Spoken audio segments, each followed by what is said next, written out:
शिरोळ तालुका कुंभार समाजाच्या आमदार यड्रावकर यांना निवेदन। महाराष्ट्रातील कुंभार समाजाच्या उपजीविकेचा मुख्य व्यवसाय गणेश मूर्ती निर्मिती आणि विक्रीवर अवलंबून आहे। प्लास्टर ऑफ पॅरिस पीओपी मूर्तीवर न्यायालयाने निर्बंध घातल्याने हजारो कुंभार कुटुंबीय आर्थिक संकटात सापडले आहे।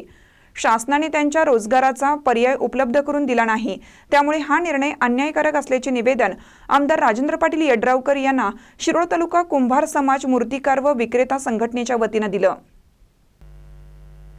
या निवेदनात पर्यावरणपूरक पर्याय उपलब्ध होईपर्यंत कुंभार समाजाला सवलती देण्यात याव्यात, तसेच त्यांचे पारंपरिक व्यवसाय वाचवण्यासाठी शासनाने सकारात्मक भूमिका घ्यावी। सरकारने कुंभार समाजाच्या रोजगाराचा पर्याय उपलब्ध करून दिलेला नाही।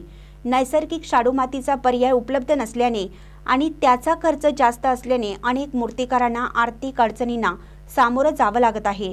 अशा परिस्थितीत शासनाने तातडीने पर्याय उपलब्ध करून द्यावेत आणि पीओपी मूर्तीवरील निर्बंध काही काळासाठी शिथिल करावेत। शासनाने त्यांच्या मागणीकडे गांभीर्याने लक्ष दिलं नाही तर व्यापक आंदोलन छेडलं जाईल।